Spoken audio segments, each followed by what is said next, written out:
Good morning student.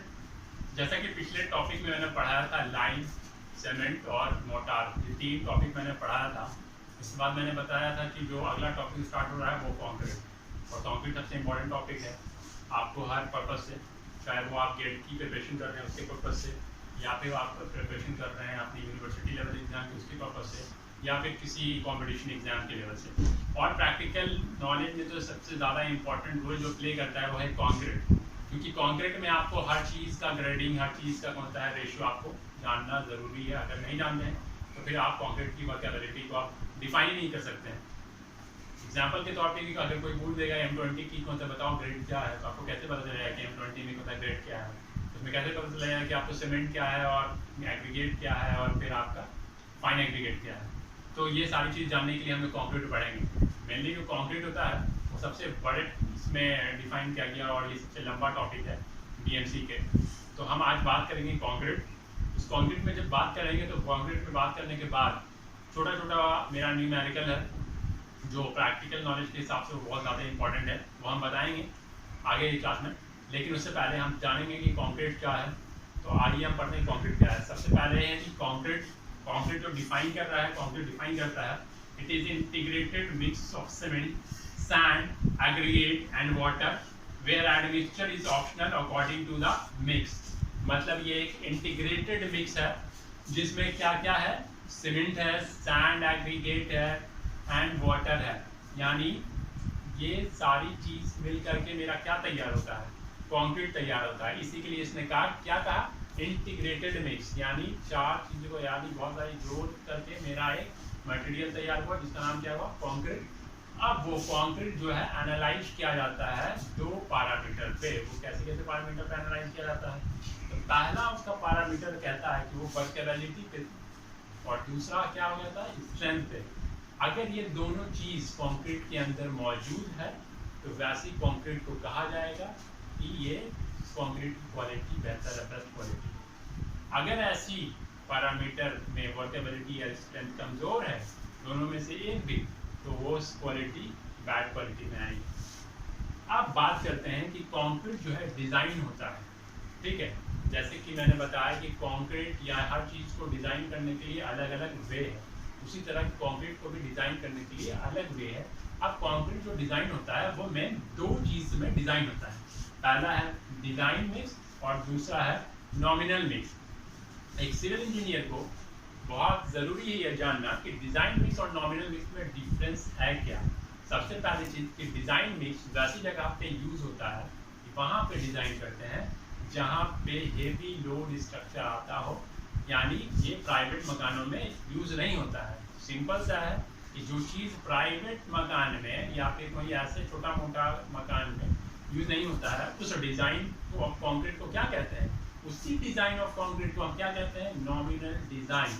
यानी उसमें skilled mason या स्किल्ड कॉन्ट्रैक्टर या इंजीनियर बता सकता है कि अगर मेरा 10 बाई 10 यानी 10 × 10 स्क्वायर फीट का अगर कॉलम है या 10 × 10 स्क्वायर फीट का मेरा बीम है, तो उसमें हम अपने से डिज़ाइन कर सकते हैं कि उस कॉलम में, उस बीम में मेरा कितने का रेशियो जाएगा, यानी ग्रेड कितना है होगा, उसी में ग्रेड हम बता सकते हैं कि M15 होगा। लेकिन डिज़ाइन मिक्स में ऐसा नहीं होता है। डिज़ाइन मिक्स में जब तक हम डिज़ाइन नहीं करते हैं तब तक वो चीज़ हम लोग बता नहीं सकते हैं कि उसमें रेशियो सीमेंट का क्या है, सैंड का क्या है और एग्रीगेट का क्या है, यानी कोर्स, फाइन और सीमेंट का क्या रेशियो है। तो पहली चीज़ कि दो चीज़ में जो डिफरेंस कर रहे हैं, तो डिज़ाइन मिक्स में हमेशा याद रखना कि डिज़ाइन मिक्स 20 न्यूटन पर mm² से कम ग्रेड का कोई भी डिज़ाइन नहीं होता है डिज़ाइन मिक्स में। यानी जो भी होगा वो 20 न्यूटन पर mm² का डिज़ाइन होगा या उससे ज़्यादा का होगा। लेकिन नॉमिनल डिज़ाइन में 20 न्यूटन पर mm² का जितना भी होगा, M15, M10, M7.2, ये सारा डिज़ाइन नॉमिनल डिज़ाइन से हो सकता है। आप जब कंक्रीट टेक्नोलॉजी पढ़ते हैं तो उस कंक्रीट टेक्नोलॉजी में आपको पता रहता है कि M20 में रेशियो क्या रहता है, फोर्स फाइन। जैसे कि M20 का रेशियो हम लोग जो होता है तो M20 का रेशियो होता है 1, 1.5 और 3, ये है M20 का रेशियो। उसी तरह हर ग्रेड का रेशियो होता है। अब आते हैं हम लोग बात करते हैं कि वर्केबिलिटी का। कंक्रीट की जो सबसे अहम रूल जो हमने बताया कि वर्केबिलिटी, अगर वर्केबिलिटी कंक्रीट की बेहतर होगी तो कंक्रीट की क्वालिटी बेहतर होगी। तो कंक्रीट की वर्केबिलिटी जो डिफाइन करती है वो डिफाइन ये कह रही है the concrete which requires less effort in mixing, placing and compaction is called workable concrete. यानी वैसी कंक्रीट जिसमें लेस एफर्ट लगे, जहां पर प्लेसिंग, कॉम्पैक्शन बहुत इजीली हो जाए, उस वर्केबिलिटी को हम कहेंगे कि कंक्रीट की वो वर्केबल है, कंक्रीट में वर्केबल है। तो वहाँ यानी अब प्लेसिंग और कॉम्पैक्शन का मतलब यही हो गया कि जो कंक्रीट जो मेरा तैयार हो गया बन करके, उसमें सीमेंट, सैंड और एग्रीगेट और पानी, वाटर, ये चार चीज़ से जब हम मिक्स कर देते हैं, मिक्स करने के बाद एक प्रॉपर ग्रेडिंग जब उसमें प्रोपोर्शन में उसको मिला देते हैं, तब देखते हैं कि उसमें से ब्लीडिंग नहीं आना चाहिए, श्रिंकेज नहीं आना चाहिए, सेट करने के बाद वो मतलब कॉम्पैक्ट अच्छी तरीके से हो जाना चाहिए। ये सारी क्वालिटी होनी चाहिए, तभी वो गुड क्वालिटी ऑफ वर्केबल यानी गुड वर्केबल हो जाएगा, तभी वो वर्केबल कंक्रीट कहलाएगा। तो ये हुई वर्केबिलिटी, कंक्रीट की वर्केबिलिटी। अब बात करते हैं लेस वर्केबल कंक्रीट की।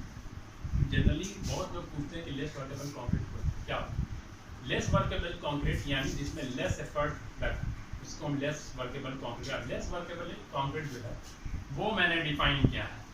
During mixing, greater content of water to have minimum effort is called less workable concrete.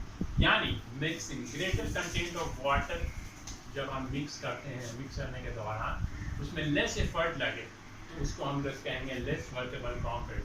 फिर दूसरा है concrete which cannot spread easily on the location of site with less effort is called less workable concrete. यानी वैसी concrete जिसमें मेरा spread easily नहीं हो सके लोकेशन पे, साइट के लोकेशन, वहाँ पे उसको भी हम लोग कहते हैं कि लेस वर्केबल कंक्रीट। फिर थर्ड बात करते हैं हम लोग concrete which requires higher degree of compaction means that place concrete is having greater void.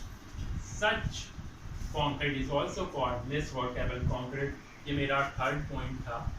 अब मैं बता रहा हूँ कि ये सारा जो मैंने बताया उसमें कंक्रीट जो है, कंक्रीट की यूनिट स्ट्रेंथ होती है, और वो यूनिट स्ट्रेंथ आप जब IS 450-6000 में जाएंगे उसमें भी देखेंगे कि IS 450-6000 में जो मेरा PCC का होता है वो यूनिट स्ट्रेंथ वो होता है 24 न्यूटन पर mm स्क्वायर, यानी उसका यूनिट वेट।